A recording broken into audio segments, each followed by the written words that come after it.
MG Batelma, des actualités uniques, dynamiques et renversantes dans le journal TV. Batimax, le partenaire des bons plans. Batimax, la qualité au meilleur prix. Lulchanao ni Fampalalambaovao. Cara, découvrez le goût exotique de la crème de coco. Cara, le spécialiste de la noix de coco. Lulchanao ni Fampalalambaovao. Réalisez votre rêve d'étudier en France avec PEF. PEF manulchawanao ni Fampalalambaovao. Parcours études en France, Cap 3000 Anjar.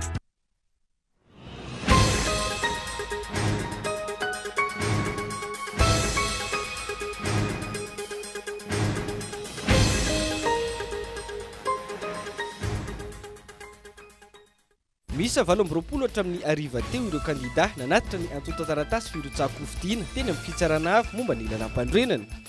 Tamin'ny efatra ora latsaka fefany no tonga teny an-toerana ny mandatera ny filoha Andrajoelina nanatitra ny antota taratasy firotsahako fidiana.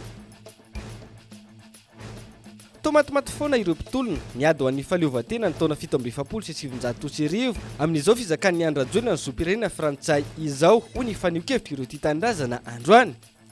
Azo leferina ny tsy fahatanterahana ireo fampanantenana maro raha ny fanazavana hatrany, saingy tsy azo ekena ny fanitsakitsahana ny fiandrianam-pirenena. Tsy nisy toy intsony ny fanadihadiana eto amintsika mahakasika ny raharaha Romy Andrianarsoa, talen'ny kabinetra teo aloha anivon'ny fiadinan'ny Repoblika izay voatazona any Londres.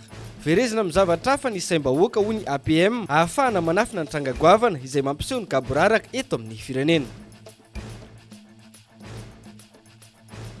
Tsy mbola nazo ny solontsoloka izay nampiasan'izy ireo tamin'ny fitateran'ireo atleta sy delegasiona ireo mpitatitra nandritra ny lalao nosy hatramin'ny androany. Velotaraina araka izany ireo mpamily izay tsy afaka manohy ny asa fivelomany noho ny fiandrasana etsy amin'ny kianja Barea Mahamasina. Eo amin'ny maresaka iraisam-pirenena, tafiakatra fito ireo maty vokatry ny safodrano mahery vaika tany Eoropa amin'izao fotoana izao. Isan'ny voakasika amin'izany ny ao Grèce, Bulgarie, Turquie izay nanomboka ny talata teo. Ary avy hatrany andindininy mahakasika ireo.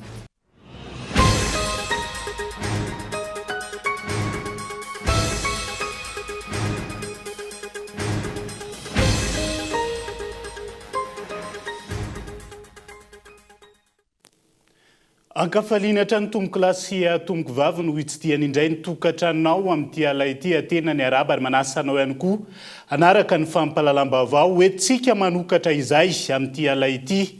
Misa 20 hatramin'ny ariva teo ireo kandidat tonga nanatitra ny antota taratasy firotsahako fidiany teny anivon'ny fitsarana avy momba lalam-pandrenona teny Ambohida.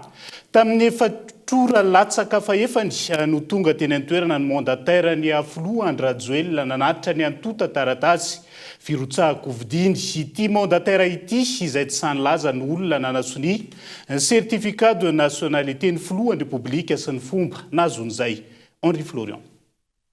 Andro farany amin'ny fametrahana ny antota taratasy firotsahako fidiana nanao sesilany ireo kandida tonga nanatitra izany firotsahako fidiana izany eteny anivon'ny fitsarana avy momba ny lalam-panorenana tamin'ity androany ity. Tamin'ny efatrora latsaka fefany tolakandro teo no tonga teny anivon'ny ACC i Michael Rilis Lofoniaina izay mandataire nanatitra ny antota taratasy firotsahako fidiana ho an'ny filoha Andrajoelina. Tsy nivarinavarina fidirana izay natokana andraisana ireo kandida rehetra no nampidirana ity mandataire ity fa varavarana hafa tanteraka mba tsy ho tsikaritry ny mpanao gazety sy ny maro samihafa ny fametrahana izany antota taratasy izany, saingy hita ny mpanao gazety ihany ka tsy afaniala izy ireo. Efa feo ny antota taratasy rehetra ho ity farany izay tsy namaly ny mpanao gazety raha nanontaniana ny mahakasika ny nazahoany ny filoha Andrajoelina ny certificat de nationalité. Nametraka fotsiny ny antota taratasy ho firatsahana kofidiana amin'ny andriamatoa Andry Nirina Rajoelina. Nafena ny fipetra sy ny antota taratasy rehetrarehetra ny tadiavina napetraky ny didy Madalana dia tafapetraka somatsara izany dia misy moa ny fandambarana lehibe izay olazainy ihany koa am'voaka malagasy androany dia mandataire na misolotoerana azy fotsiny nametraka n'izay antota taratasy izay. Manao hoe tompony resaka taratasy momba sy firenena feno ihany koa salama. Feno ny araka nambarako teo feno ny antota taratasy rehetra ny fipetra rehetra ny lain'ny didy Madalana dia voaray ny fitsarana avy momba ny lalam-panorenana izany androany ao anatin'ny fimpitoana rehetra napetraky ny lalàna dia eo tsika mahita ny toyny farany le makasika an'le izy TPI ve sany misy ny fisarana ve namaka an'le certificat efa voaray le izy fa dia ao ny tompon'andraikitra ny androm-panjakana rehetra afaka mahafantatra sy mamaly an'izay. Nateo aza ny fanehoan-kevitry ny mpoana politika ny firaisamonim-pirenena sy ny olon-tsotra maro samihafa mahakasika ny hoe tsy ekena hoe frantsay ny olatsaka ho filoham-pirenena malagasy na dia teo aza ny maha naturaliser frantsay any Andrajoelina ka tsy zakany intsony izy pirenena malagasy araka ny article 42 eo anivon'ny code de la nationalité malagasy noho ny fangatahany izy pirenena frantsay ny taona 2014 dia nandrotsaka ny filatsany hofidiana eny anivon'ny ACT ny solotenany ny ariva teo. Ankoatr'ireo isan'ny tonga nanatitra ny antota-taratasy ihany koa ny candidat André Robel avy amin'ny ARB na ny Anjomara Serivo Baovao. Ity faran'izay nanamafy fa mazava ny mbola anjany lalàna momba ny code de la nationalité ary tsy tokony afaka hirotsaka ny filoha Andrajoelina. Raha ohatra izy fiarahamalala fa mazava tsara tsy hoentina be lamana fa rehefa nahazo ny nangataka mihitsy izy zany ny zopirenena frantsay dia rehefa nahazo an'izany izy dia very zany ny zopirenena malagasy azy dia noho izany fiandrian'ny pirenen'ny Madagasikara mihitsy mipotika ny souveraineté nationale zany potika satria entina vazaha frantsay tsika nefany ny France nanjanaka atsika malagasy dia mampalahelo mihitsy ny raha ndray aman-dreny be atsika ny tolona mahery fon'ny firenena tamin'ny fito amby 770 dia maty fotsiny ve zany dia reny raha mbola teo reny dia inona reny fanontaniana inona reny zavatra mety holazain'ireny ndray aman-dreny reny amin'ny zavatra misy ny firenena tahaka izao hoe. Ankoatra ny teo anivon'ny antoko Anjomara Serivo Baovao isan'ny tonga nanatitra ny antota-taratasy firotsako fidiana ihany koa ny filoha nasionaly ny antoko MTS na ny malagasy tonga saina Ronao Ratsiraka. Betsaka ny tsy fahatomombanina ho itsy farany momba ny fikirakirana ny fifidianana nefa nisy aza ny tolo-dalàna izay narosony tokony hanovana ny lalam-pifidianana izay tsy nasindresaka hatramin'ny farany. Avy eo nisy fifidianana atsika 2013 ny lamina satria anisan'ny namolavolan'le seny zahay seny tsara tsisy mitsikera ankehitriny nyempotra tanteraka tsika satria reo antoko reo na zay ary tsy anatin'ny seny nefa ny taloha anatin'ny seny ankehitriny nyempotra tanteraka tsika ary za mahatonga an'ireo candidat rehetra reo menimenina isan'andro satria be loatra ny osoka ao anatin'io lisy mpifidianana io ary voabaiko mifanjakana le seny voabaiko mifanjakana ny androm-panjakana donc zany mbola mamerina za mbola ampy ny fotoana ankehitriny anarenana n'izany rehetra zany raha latsaha fanamasina ny Rajoelina ka raha pitso maraina izy mamoro solombavam-bahoaka ny antenimera-pirenena dia afaka amboarinay le volavolan-dalàna zay nientiko miaraka amin'ny député eo amin'ny 30 eo momba ny refonte ny seny zany hoe misy article anankifito zay tokony hovana anatin'ny seny dia milamina ny zavatra rehetra. Tsy naneo hevitra momba ny fifanolanana misy eo amin'ny fianakaviana Ratsiraka sy ny fisian'ny candidat miisa roa izay samy fianakaviana iray kosa ity farany nadritra ny tafa izay nataony tamin'ny mpanao gazety. Fa ankoatr'ireo isan'ny nanaitra ny maro ihany koa ny fahitana ny fihetsika ny candidat Elias Ralearmanana raha nanatitra ny antota-taratasy teo anivon'ny ACC nandroaka devoly nanomboka teo amin'ny vavahady ka hatramin'ny toerana izay nandrotsahany antota-taratasy ity farany. Zarety Satana! Halleluja! Zarety Satana!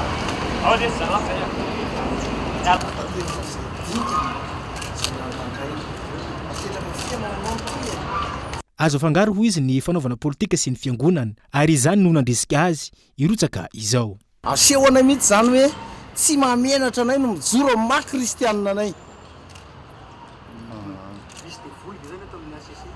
Tsy eto amin'ny ACC misy devoly eto amin'ny firenetsika lohaloha hazava kosa zay tsy eto amin'ny ACC misy devoly fa eto amin'ny firenetsika joro ny kristianina andrava sy amotika satria tsy manam-pahefana tsory Satana. Fifidianana aloha araka ny teninao zany hoe misy tsy mino araka ny lalàna voafetritra ny lalàna zany dia hoe mametraka manaja lalàna ny kristianina zay no atongavana eto fa zay ndray tsy mi-existe azy hoe misy ve fifidianana sa tsy misy fifidianana.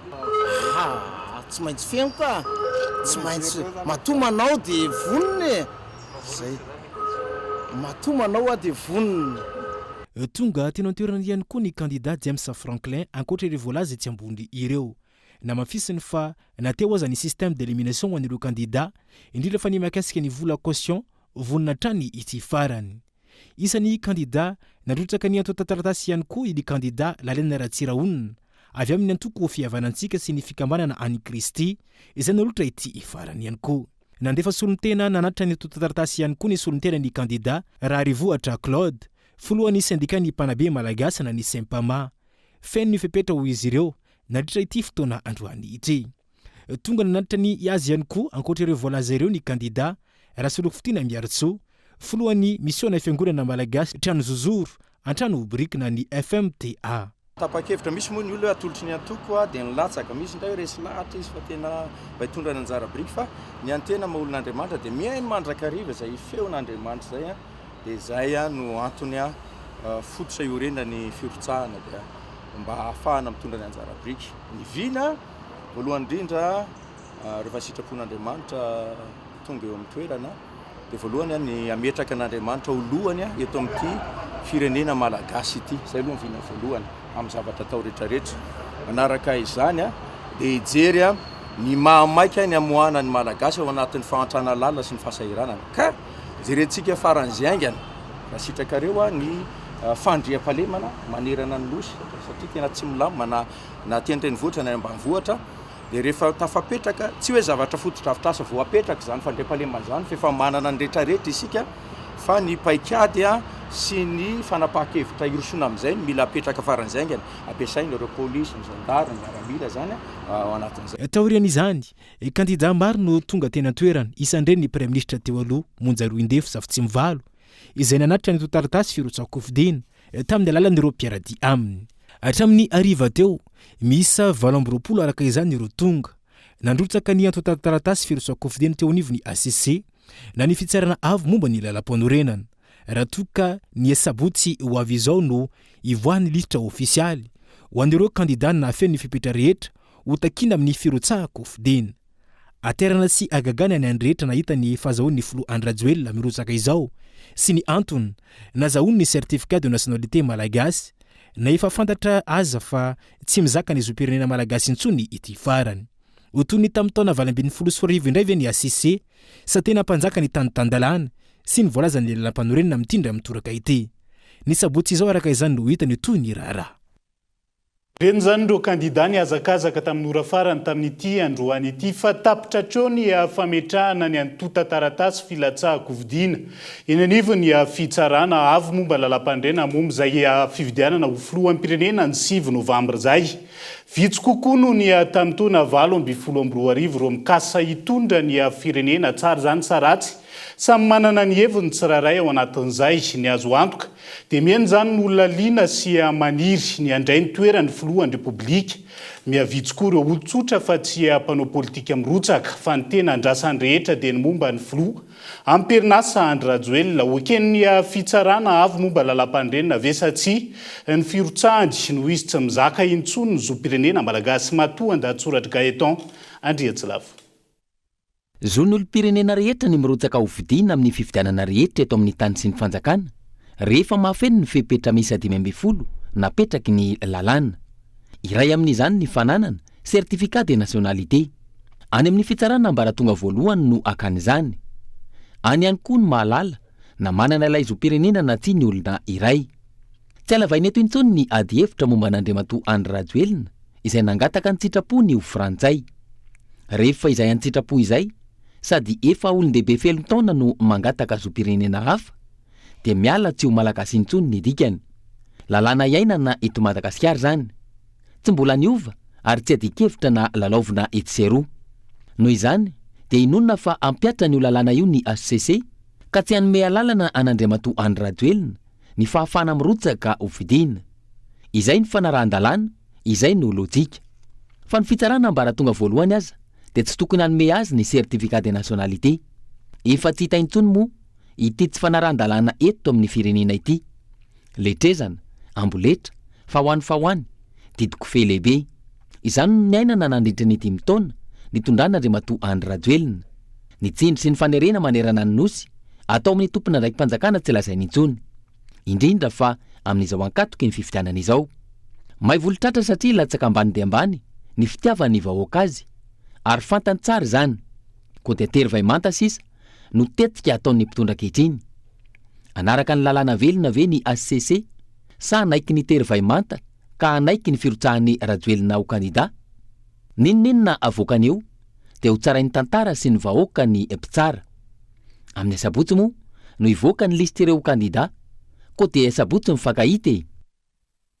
Amin'ny sabotsy zany no fankahita hoiny matoa andatsoratra fa raha iverenantsika ny tantara dia toa sanatria matimaty foana ireo mpitolona. Ny ady ho an'ny fahaleovantena ny taona 770 amin'izao fizakany Andry Rajoelina ny zoam-pirenena.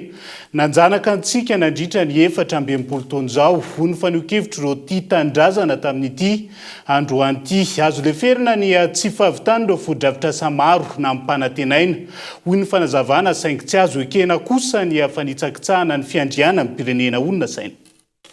Very ny fiandrianam-pirenena, maty momboka ny tolona nataondreo malagasy tia tandrazana nanohitra ny fanjanahantany ny ady ho an'ny fahaleovantena ny Madagasikara. Toa sanatria matimaty foana ireo mpiray tandrazana nandritra ny tolom-pahafahany 770 tamin'ny fanapahan-kevitra manokana ankalalahana no raisin'ny filoha Andry Rajoelina nakantsitrapo ny zoam-pirenena ilay firenena nanjanaka ny Madagasikara nandritra ny 420 taona tia ny Frantsay. Matoa ny ray aman-dreny anisan'izay ny dadabeko ny tolona tamin'ny 770 mba iverena ny tena fahaleovantena ny malagasy dia voahitsakitsaka tanteraka ny fahaleovantena ny pirenena matoa olona tsy mizaka ny zoam-pirenena malagasy no sady mizaka zoam-pirenena ny firenena nanjanaka antsika taloha no mitondra ny firenena. Mbola karazana fanjanahana amin'ny endriny vaovao no ny ainantsika hatramin'izay. Raha nafantatra ny toe-javatra sahala amin'izao ireo razambe ireo dia angamba tsy namony tena, tsy nandatsaka ny rany iady tamin'ny mpanjanaka hatramin'izay. Raha ny fantatra ry zareo fa ompitehina sahala amin'ity ny fitondrana ary ny fiainam-pirenena ho rava noho ny tsy fanajana lalàna sy ny fitiavan'ny tombotsoa ny olombitsy dia angamba tsy namoy ny ainy sahala amin'izany ireo ray aman-dreny sy razambentsika niady tamin'ny tolom-bahoaka ho fanafana any Madagasikara. Nahafantatra ny tenany fa efa tsy malagasy intsony saingy nanafina izany tamin'ireo manodidina azy. Namitaka ny vahoaka malagasy tamin'ny taona 2012 ka sanirotsaka ho fidiana filoham-pirenena. Nandritra ny fampelezan-kevitra tamin'izany nandeha ny fampanofinofisana tamin'ny endriny samihafa. Na efa azo aza ny fahefana tamin'izany fotoana ny toy ny fampanantenana tsy tamboisaina nataon'ny filoha Rajoelina saingy hatramin'izao ny tsy vita no maro. Ohatra amin'ireny ny tranobe ny zokiolona ho an'ireo Bekotro marolatra any Moramanga. Maray aman-dreny tena aloha dia malahelo ihany. Malahelo satria ny eritreretina tokony ho vita faran'izay ngena araky ny tenin'ny filoham-pirenena io trano. Kanefa moa dia hatramin'izao dia io rahantsika mahita io. Ka dia tonga bakivaky tokoa izy io sady marary mahamenatra. Satria izay zokiolona zany dia nieritreritra hoe mba hitany tombotsoa amin'io trano izay naorin'ny filoha io. Tombotsoa satria be dia be ny fampanantenana na nolazain'ny présidente amin'izy io. Kanefa dia ara izao no mitody aina tsy hahatratra ny fahitana an'io trano ngambo izay ity fa mitarozaka loatra ny fanatanterahana azy. Voazimbazimba ny tolom-pahafahany 770. Voafitaka ihany koa ireo zokiolona izay nanantena mba hisitraka fotodrafitrasa natokana ho azy ireo. Sa ve ho ny sangisangy zaritena ny ataon'ny mpanara-baovao tonga saina tapaka ny filohany amin'ny zoam-pirenena ananany antony tsy namitana io tranobe ny zokiolona izay nitolona tamin'ny taona 770 niady tamin'ny la Frantsa io. Sa natakalo ny lemose azy manokana tany vakana karatra farany teo. Filoha izay namitaka ny maro fa ihany koa nanitsakitsaka ny asana sy ny satany asa mahafiloham-pirenena. Asa faratapiny tokony ho modely amin'ny asa rehetra noho izao voazimbazimba sy vao hososo tanteraka izao. Olona tokony ho lohany amin'ny fiarovana ny fiandrianam-pirenena noho izao lohany amin'ny fanosihosiana azy izao. Ny andry zareo vahiny mazava ny etika asehon'ireo mpisehatra politika sy ireo mitana andraikitra ho an'ny firenena. Raha manana zoam-pirenena roa lavina avy hatrany ny zoam-pirenena iray mba azahoana antoka fa tena hiasa anompo an'izay firenena anana ny zoam-pirenena. Ohatra amin'izany ny Prime Ministra Britanika teo aloha Boris Johnson tamin'ny taona 2012 no laviny nariny izy zom-pirenena Amerikanina izay azony teo ampahaterahana mba ahafahany miasa sy manasoa ny Royaume-Uni ary noraisiny andraikitra maha-ministra raham-bahiny nitoy tamin'ny maha-prime ministre. Aiza ho aiza amin'izany antsika, toy ny mifanohitra tanteraka raha ny zava-misy. Tsy ny ambahamba ny tany anandraikitra mahafilohan'ny pirenena Iany Rajolina ny taona 2024 na efa nariny tamin'ny taona 2024 aza ny zom-pirenena malagasy. Ho gaga ve ianao raha toka tsy misy resaka firy intsony ary tsy azo ny nosy manodidina, iza no atao hiary ny tombotsoa ny frantsay raha tsy ny olona mizaka zom-pirenena frantsay, iza no tokony hiary ny tombotsoa ny malagasy raha tsy ny tena malagasy, fa raha ohatra ka sady misy misabaka dia tsy maintsy izay nangatahany no ironany kokoa. Azo leferina ihany ny tsy fahavitany tetikasa flyover izay nolazaina fa ampihenana ny fitoanany fifamoivoizana eto Antananarivo. Tsy mampaninona na tsy vita hatramin'izao ilay teleferika sy ilay stady manara-penitra teny amin'ny Tanamasoandro izay nolazaina fa andraisana ny lalao nosy. Azo leferina daholo zany fa tsy azo ekena kosa ny famadihana tanindrazana fa nososena ny fiandrianam-pirenena ataon'olo-tokana sy mbola kasaina ho tohizana eto amin'ity firenena ity. Masina loatra ty tanindrazantsika ity ka dia tsy maintsy arovan'ny malagasy satria fantatra fa ho an'ny taranak'izay. Ny manana zom-pirenena hafa rehefa misy tsy mety ny eto dia mahalala mody eny ireny olona ireny mankany amin'ny firenena izay ananany zom-pirenena. Fa tsy mbola nisy zava-dehibe mihoatra noho ity ny fanapahan-kevitra ho raisin'ny fitsarana avy momba lalam-pandrenina ho ny faneho-kevitra ny mpanao politika androany. Maro ireo rarana fanana andraisany ity andrim-panjakana ity fanapahan-kevitra fa tsy mbola nisy toy izao famadihana tanindrazana sy fanitsakitsahana ny fiandriana ny pirenena izay. Izao fanampanazavana makasik'izay. Tena iveriko fa tsy mbola misy fanapahan-kevitra lehibe mihoatra n'izay ho avoakan'ny fitsarana avy momba lalam-panorenana amin'ity zavatra mitranga ity, ny zavatra mitranga reto teto Madagasikara hatramin'izay iverina fa tena ny androm-panjakana mihitsy ary ny fiandram-pirenena mihitsy no fiandranam-pirenena mihitsy no iveriko fa mety vototoana ao anaty kotrany moa zany no hitondrana azy raha ohatra ka raha ny ACC dia efa ahahina, raha ny fitsarana dia efa ahahina. Toy ireo raharaha izay mbola mamatotra ny fitondrana ankehitriny ihany koa dia tsy nisy tohiny intsony ny fanadihadiana eto amintsika. Mahakasika ny raharaha Romy Andrianarsoa izay taleny kabinetra ny fiadidinan'ny Repoblika teo aloha amin'izao fotoan'izao izay voatazona any Londres noho ny raharaha kolikoly avy lenta nataony. Fomba fanaon'ny tompona andraikitra eto Madagasikara io ny teo anivony antoko politika madiona ny APM verezana amina zavatra hafa ny saim-bahoaka ahafahana manafina ny tranga goavana tahaka ireny izay mampiseho ny gaboraraka eto amin'ny firenena. Hilary Nasonne. Nangina tato ato ny raharaha Romy Andrianarsoa tsy hita ny toy ny fanadihadiana ataon'ireo tompon'andraikitra isa-sokajiny sy ny rafitra maro samihafa miady amin'ny kolikoly eto amintsika mahakasika ireny kolikoly avy lenta ireny. Raha ny tokony ho izy ny filohan'ny Repoblika Malagasy mihitsy no mijoro manao ny antso amin'ny fanaovana fanadihadiana lalina momba ireny tranga ireny hoy ny teo anivony antoko politika madio. Tsy amin'ny maha olona eo ambany fifehezany iny talen'ny kabinetra ny fiadidinan'ny Repoblika iny ihany fa ny firenena Malagasy mihitsy no afa-baraka. Raha ny tokony ho izy voanitrangy ny raharaha iny, voafantatry ny vaovao iny dia ny filoham-pirenena izy tena ny mihitsy ny tokony tonga dia mikropaka nanetsika ny ratsa mangaika rehetrarehetra teto Madagasikara nampanao any fanadihadiana iny satria fiandranam-pirenena ny resaka ary fiandranam-pirenena tokony ho arovana ary afa-barakitsika eto tany zany satria any amin'ny firenena-kafa izay voatratra. Raha ny tokony izy ny zavatra nitranga tamin'ireny dia tena nandeha TVM mihitsy ny fiantson'ny filoham-pirenena an'ireo ratsa mangaika rehetra, ny rafi-pitsarana rehetra, ny mpanao fanadihadiana rehetra tokony nietsika ary namoaka ny mangarara mahakasika ny fanadihadiana momba an'iny raharaha Romy Fosiny. Tranga maro no efa mampiseho fa gorakora sy gaboraraka ny eto amintsika ho hiatrany ny APM. Profin'izany any amin'ny firenena-kafa hatrany vao tratra ireo kolikoly avy lenta eto sy ny fanaovana ampimamba ny harem-pirenena. Miala andraikitra sy manilika hatrany eo anivon'ny fitondrana ary mamerivery saim-bahoaka anakonana ny tsy mety. Izao samy mody fanina ny mahakasika ny raharaha Romy Andrianarsoa taleny kabinetry ny fiadiadiana ny repoblika teo aloha izany hoe ny fiandrianam-pirenena mihitsy no voaosibotaka hatrany ivelany. Ohatran'ireny le hoe aferana volamena any Afrique du Sud voatratra, any Comore voatratra. Dia raha aferana kolikoly tahaka ireny any Londres voatratra, izany hoe ny eto amintsika eto mihitsy izany nefa goragora gabraraka, tsisy resaka suivia ny kolikoly eto izany mandeha ho azy.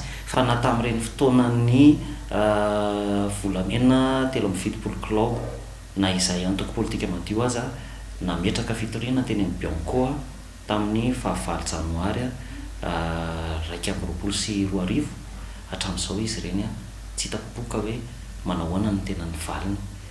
Fa efa fantatritsika hoe ireto mpitondra amin'izao fotoana izao reto dia mpitady boky émissaire fotsiny na ahodiny makany amin'ny mpanolotra hoe mpanakorotana. Mampametra-panontaniana ihany koa ny mahakasika ny fanginan'ireo rafitra misana ny kolikoly eto amintsika. Mety misy tsindry samihafa ataon'ireo rafi-pitsarana ambony eto amintsika ve ny antony io sa tsy manana finiavana amin'ny fanadihadiana ireo tompon'andraikitra raha ny fanazavana hatrany. Tsy ahivana fa efa nisy ny fisamborana tompon'andraikitra teo anivon'ny antenimieram-pirenena. Voalaza fa nanamora ny fivoahan'ny Romi Andrianarisoa teny Ivato saingy tsy hita ny toyany hatreto. Andrasana ny fitaom-pitsarana ny Romi Andrianarisoa any Londres ny zoma 8 septambra izao araka ny daty voatondro. Andrasana ihany koa ny mety ho toy ny mandritry fitsarana atao any Londres io sy izay anarana hafa avoaka ny fanadihadiana nataony any ivelany. Faranao riany fampalalamba avao rehefa avy eo eto amin'ny fitalavatra kolo mazava ho azy ny fandaharana imasomaso izay resahana mahakasika ny fanana ny Flora Joel ny zom-pirenena Frantsay sy ny firotsaham-kovidiny nambara tamin'ny fomba ofisialy ny tolakandro teo vahiny fandaharana mpitondra teny ny antoko malagasy miara-miainga Maître Ridge Rakotomalala. Mafisina aloha etona fa mbola tsy fantatsika hoe ao daholo ve le atotatasy rehetra takiny lalàna mahakasika ny filatsahany ho filoham-pirenena. Ny anisan'ny tena nanelingelina antsika olo-pirenena antoko politika dia hoe misaka ny zom-pirenena malagasy ve Andriamatoa Andry Rajoelina ahafahany milatsaka ho kandida amin'ny fifidiana filoham-pirenena. Valiny tsotra kely tsia. Ny antony dia izao, jerentsika lalam-panorenana, jerentsika ny lalàna mifehan'ny zom-pirenena mazava ireo milaza le article 42 ao amin'ny lalàna mifehan'ny zom-pirenena fa ny olona izay maka zom-pirenena hafa dia manary ny zom-pirenena malagasy. Mazava mahakasika ny lalàna mifehan'ny fifidianana sy ny olona izay mangataka hilatsaka ho fidiana amin'ny fitsarana avy momba ny lalam-panorenana. Ny angatahantsika, isika vahoaka, isika olo-pirenena rehetra dia mba hoentitra ny fitsarana avy momba ny lalam-panorenana anatin'ny fampiarana ny lalàna mahakasika an'izay olo-pirenena mangataka hilatsaka ho fidiana ho filoham-pirenena izay.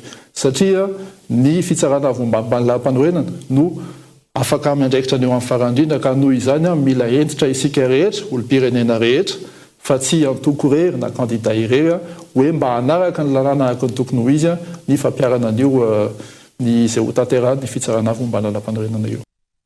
Rehefa avy eo arian'ny fampalalamba avao no anarantsika an'izay fandaharana imasomaso iarahana amin'ny herivera kotojana sy Maître Ridge Rakotomalala izay mpitondra teny ny antoko malagasy miara-miainga izay.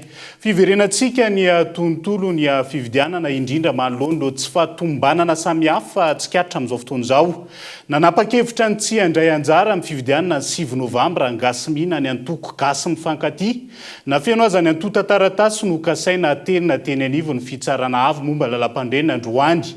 Maro ny tsy fanarahan-dalàna na ny ataon'ny fahefana mpanatanteraka na ireo rafitra isan'ny tokony mikarakara ny fividianana.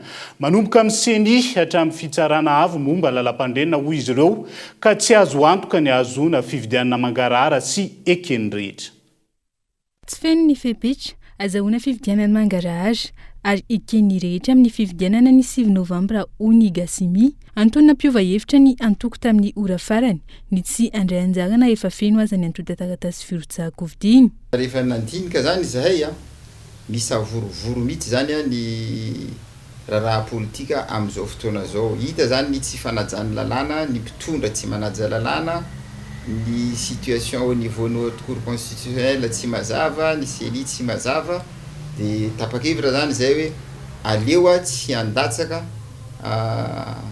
candidat zay am'izao fotoana zao aloha fa aleonay zany a de anoy niezaka zay nataonay hatramin'izay zany a dia ny fanazavana fa mila ovana aloha ny lalam-pamrenana. Mila mandray lesona amin'ny tantara sy ny zava-misy ny vahoaka malagasy ho ny antoko ka tsy tokony hosodoko amin'ny fampanantenana sy ireo teboka tsy lahara-pahamehana.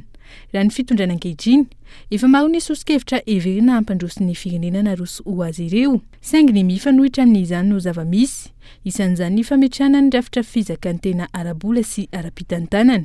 Ary ankehitriny moa ity resaka décentralisation itenen'ny fanjakana hoe fizakan-tena miabo ity hoe any amin'ny 2030 ny vao tafipetraka izany eny efa hita fa tsy mitombony ekena processus ny décentralisation fa 2 ans 3 ans de tokony ho tafipetraka fa tsy ao agnatiny 7 taona ka io zany dia mbola famitahana vahoaka ihany tsy fitiavana ary tsy misy ezaka hizara fahefana amin'ireo olombo afidy fa tsy isy fandrosoana eto raha tsy afaka mampiasa ny volany any faritra tsirairay raha tsy afaka miaro ny fananany ary tokony samby mampiasa ny fototrafitrasany.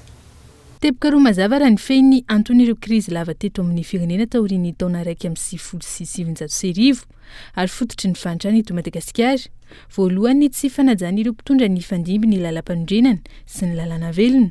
Eo ihany koa ny fampifangongona ny fahefana amin'ny fanjakana foibe teboka izay notohizan'ny fitondrana rajolona tao anatin'ny 5 taona latsaka izay ka tsy azo heverina ny sy ny tany-tandalàna sy ny tena fivoarana isam-paritra ho an'ny Madagasikara raha ny fanazavana hatrany. Isan'ireo niova hevitra tamin'ny ora farany ihany koa ny RCR na Rassemblement des citoyens responsables izay saika n'olotra ny Lazare Zaferson ao anatin'izay fividianana filoha amin'ny pirenen'izay izay tsy fatombana ny fanomanana ny fividianan'izay.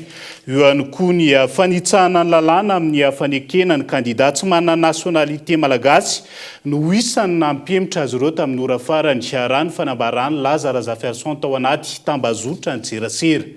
Dia izay ihany koa no hoentsika amin'ny sendry vetivety ao anaty doka fohy ny makasika ireo mpitatitra atleta sy ireo délégation nandritra ny lalaonosy izay tsy mbola nahazo ny solontsoloka izay nampiasaina tamin'izany. Eo ihany koa no momba ireo jiolahy mpamerokeloka misa roa matin'ny zandary nandritra ny fifampitifirana teny alakamisy feno arivomaly ariva ampahany amin'ny fanadihadiana sy vaovao misongadina mbola hoentina aminao rehefa avy eo mandrapitafa vetivety ary.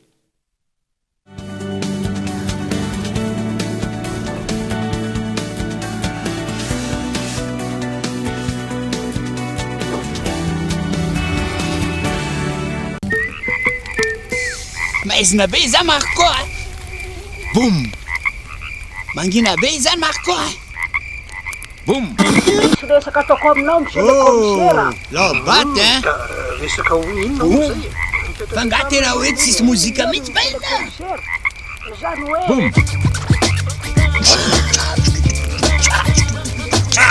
vaovao balika boum fitaovana mandeha amin'ny herin'ny masoandro misy tsiro entanana efa miaraka amin'ny radio sy MP3 ary afaka mamahana finday manomboka amin'ny 900 ariary monja isan'andro mandra-pahaveninao vidiny manontolo balika mamiratra no avika.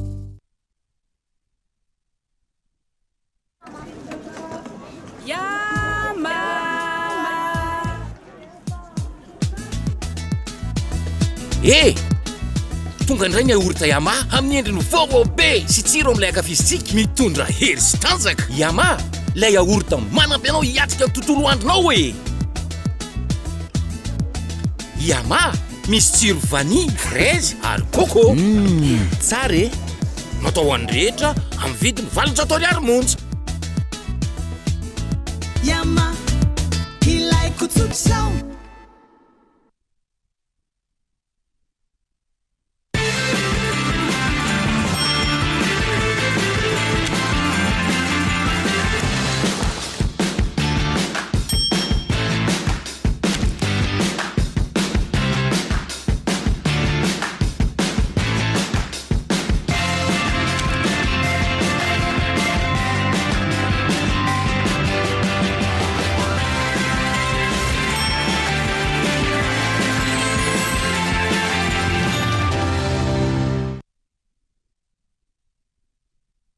Université PEF, parcours études et formations. 3 filières au choix. Informatique, 2 options.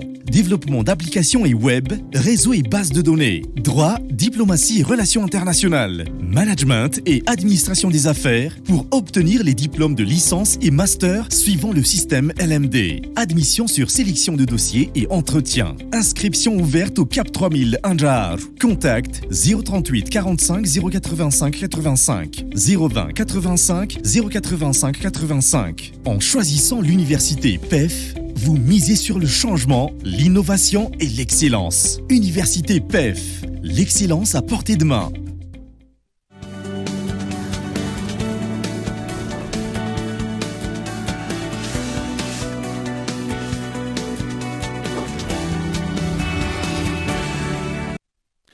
Mamerina ny araba hatrany tomboky lahy sy tomboky vavy tonga soa atao anatin'ny tapany faharoa ny fampalalam-baovao amin'ity ala ity.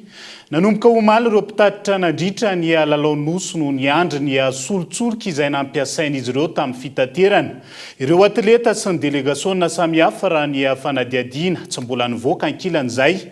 Na efa tapitra aza ny tapitra nanomboka ny alatsinainy lasa teo aza ny fifanarahana ireo mpitatitra tamin'ity androan'ity velotaraina izany ireo mpamily izay tsy afaka manohy ny asa fivelomana noho ny fiandrasana etsy amin'ny kianjany Barea Mahamasina amin'izao fotoan'izao fity nokolona. Efa roa andro izao ireo mpitatitra ny mpiasa sy ny delegasiona nandritra ny lalaonosy 324 no niandry tetsy amin'ny kianjany Barea Mahamasina. Isan'ny fanarana ny tokony amerina ny solika izay niantohan'ireo fiara tsirairay avy tamin'ny fiantombohany asa fitaterana tamin'ny 25 Aogositra lasa teo. Dia izay moa zany tena ilaza ilay tompoko ny fanaovana ireo plein tobile satria fahatsamalo zao ny andro teto hoe ivoaka many ny gasoil dia atsam'izao mbola zao. Dia efa ny amin'ny gasoil zany no tena ohatrany endrasana eto satria tobile plein dia tokony hiverina plein koa zany tena maro. Malo zay nanomboka ny andro teto malo maraina dia tafatory teto mihitsy ny moa alina dia atsam'izao mbola tsisy resaka hoe ahoana ho tena mbola tsisy resaka mihitsy fa fakana ny kilométrage aloha zany zao nefa natao maly nalaina ny kilométrage ny tobile tsirairay avy dia izy zany no remboursen'zareo ny gasoil fahazako azy. Misy ny fiangarana amin'ny fizarana izany solika izany izany nambaran'ireo mpamily ankoatra izay. Efa nahazo ny anjaran'ireo mpandray vahiny nandray anjara tamin'ny fitaterana raha ny fanazavana hatrany. Fa nisy ny resaka teto maly nisy ny resaka hoe ny tobile tsika fa navitaka ireo plein daholo. Resaka nandeha teto zany maly tobile manko tsy tombo daholo nazy rosa niasa foana ny fiara. Atreto ny atsasaky ny karaman'ireo mpamily no efa voalora ny fanazavana. Matiantoka noho ny tsy fahatombanana amin'ny fikarakarana izy ireo izay tsy afaka nietsika tetsy amin'ny kianjany Barea anohy ny asa fivelomana. Personnel zay zany tsy nitatitra hoe joueur nanana fa le mpikarakara le lalao misy Mauritiana hoentinay misy gasy hoentinay. Ny fiatraikany talata zay zao nanana contrat amin'olona satria zay mpanao location nanana contrat amin'olona zay ho any Majunga dia no any Ilaina dia very le client mitady tobile hafa ianao an'olo anao dia fitadiavana an'iny anatiny vita vakansy ohatra zao sarisata lasa miakabidy le zavatra dia anao mameno mibanga dia anao nefa miandry an'le gasoil leto tsy mety raha hoe jerrycan no entinao fa tobile zay efa nisoratra nany hany no atao plein dia very zay zao raha pisy misy tamatavy manoro dia ho any Ilaina koa zay raha vao tsy anana dia misy fiatraikany be le tena lasa simba ny karama. Tena perte. Tapitra tamin'ny alatsinainy lasa teo ny fifanarahana amin'ny mpitatitra sy ny fanjakana ary ny komety mpikarakara ny akamaroan'ireo fiara izay nalain'ny agence samihafa hanampy amin'ny fandrindrana ny lalaonosy. Anjaton'ireo fiara izay niasa nandritra ny lalaonosy iny ankoatra ny fitaterana ireo mpilalao sy delegasiona avy any ivelany misy amin'ireo fiara no nitatitra sakafo sy tompon'andraikitra samihafa. Ny fiara lohatreto ireo mitaraina sy manao antsoavy ireo anao ahoana ihany koa ny an'ireo hotely sy toerana fandraisam-bahiny izay efa naharenesana fitaraina natalohan'ny andraisana ireo atleta niatrika ny lalaonosy teto amin'ny tsika. dia ho sanatria ve toy nahazo ireo orinasa mpikojakoja lalana izay tsy nahazo ny volany amin'ny taonany maro ihany koa no ahazo reto ampitatitra ireo atleta sy délégationna samihafa ny aro ny vonay-pirenena nandritra ny alalaonosy ireto ihany koa no azo azy ireo amin'izao fotoana izao fa nosokafana tamin'ny fomba ofisialy androany ary farana ny alahady ho avy izao ny lasy pastoraly andian'ny fahatelo eo anivon'ny fiangonana FLM iarana amin'ireo pastora sy teolôjiana rehetra manena nosy amin'izao fotoana izao famoazana ny fizakantena anana ny fiangonana no tanjona amin'izay ho ny filohan'ny fiangonana FLM tamin'ity androany Gaëtan Andriatsilava. Ireo pastora sy teolôjiana rehetra eo anivon'ny fiangonana loterianina malagasy manerana ny nosy no tonga eto Ivato manantanteraka ity lasy pastoraly andian'ny fahatelo nosokafana tamin'ny fomba ofisialy androany ity famoazana ny fizakantena ananan'ny fiangonana no tanjona amin'izany.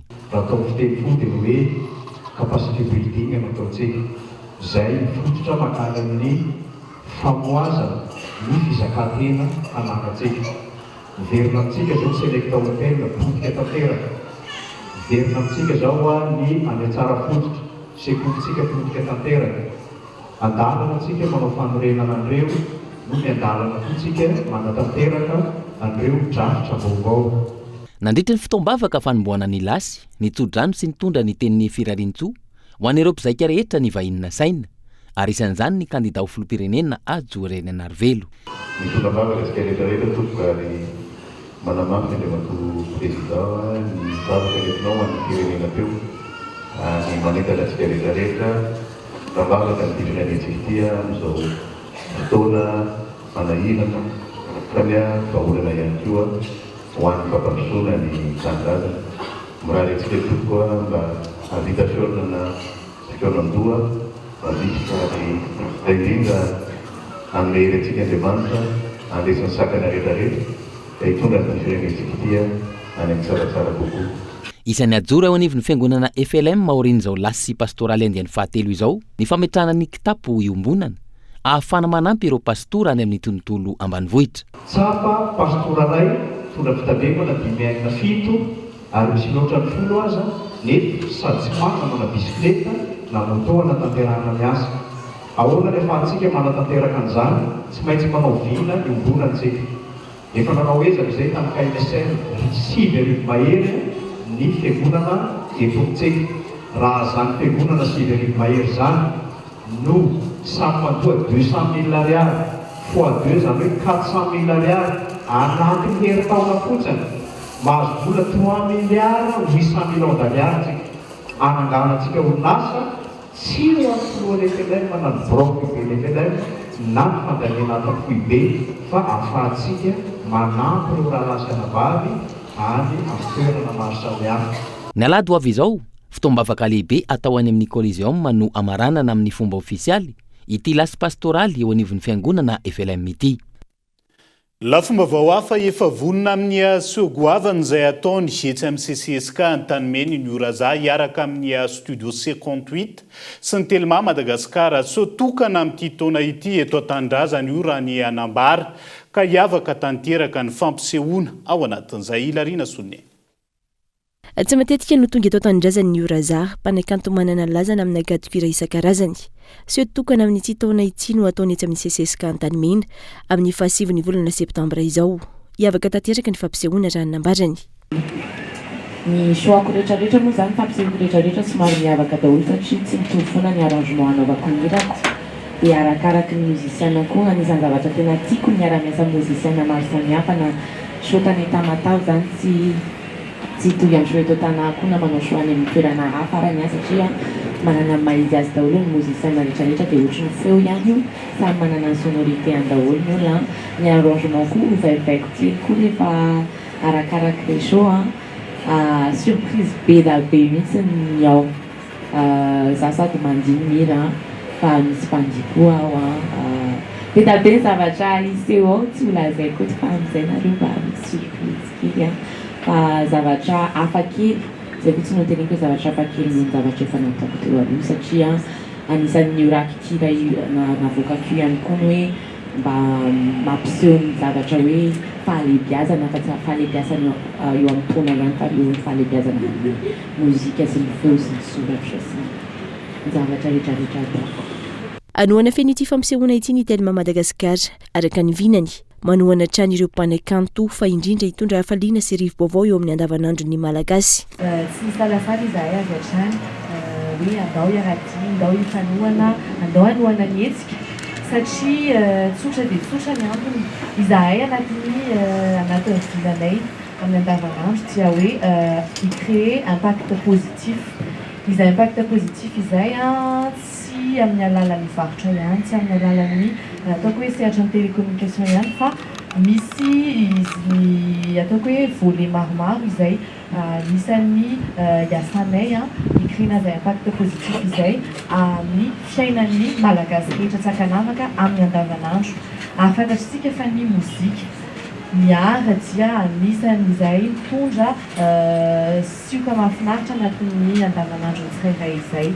Ny oran'izany moa zany dia efa fantatritsika loatra fa anisan'ny mpanakanto izay tena ankafizitsika eto Madagasikara hatrany ampita moa izany ary ity hetsika ity dia ataoko hoe opportunité lehibe iray ho antsika eto Antananarivo eto Madagasikara mba hijery an'izany seho avolenta izany. Imelo mpanakanto malagasy vao nisondrotra no hanokatra ny tapany voalohany amin'ny fampisehoan'ny Oraza etsy amin'ny CCSK tamin'ny amin'ny 7 volana septambra izao. Tsy aivina efa lany avokoa ny tapakila amin'izany na guichet fermé fa izy kosa niseho hafa hiarany amin'ny mpakafy aorian'ny fampisehoana na ny after party.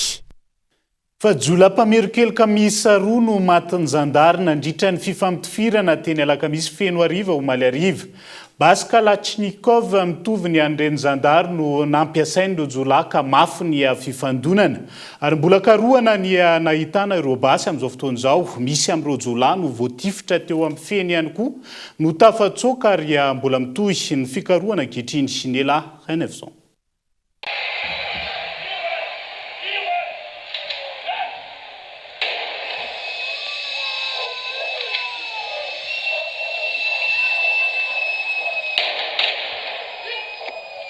Toy izany ny zavatra nitranga teny alakamisy mifena arivo omaly arivo jola miisa efatra saika ikasa amaky kankairy iray aikany roa tamin'izy ireo no lavo ny mpitandro ny filaminana teny Antoedrano.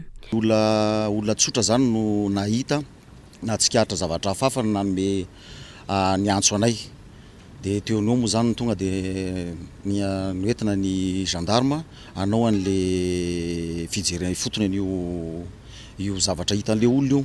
Rehefa tonga teny atoerana zay vao anatona fotsiny efa nitifitra anay ireo jola reo dia mazava ho azy moa zany fa tsy maintsy mamaly zay dia ny afara tamin'ny fampitifirana iny vokany.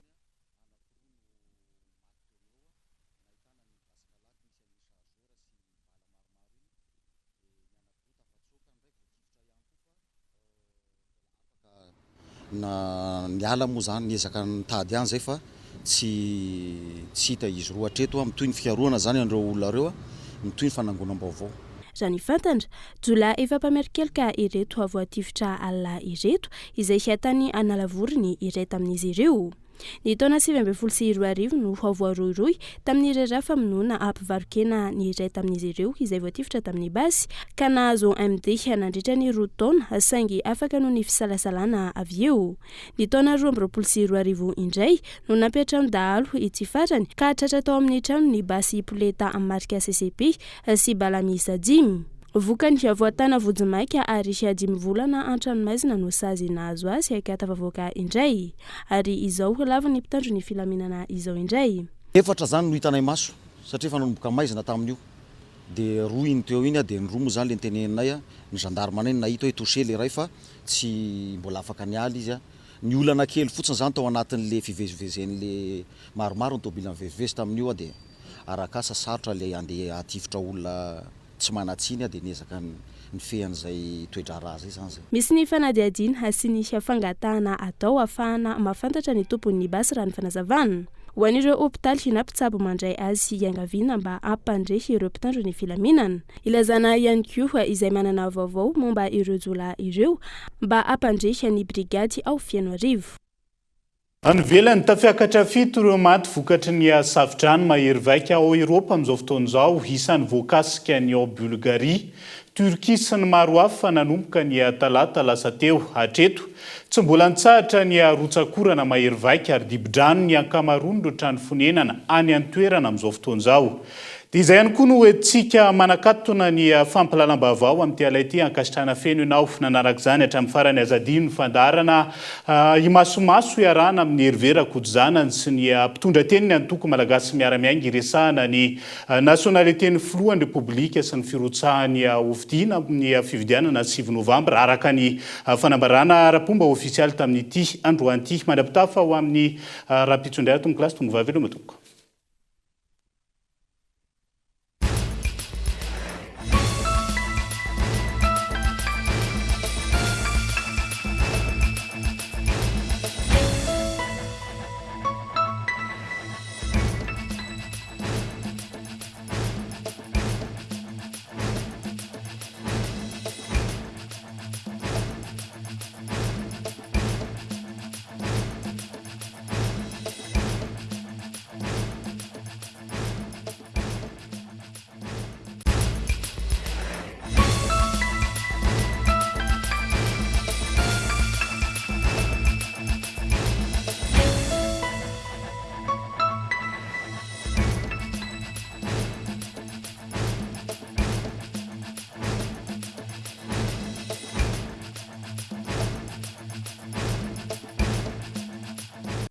En choisissant l'université PEF, et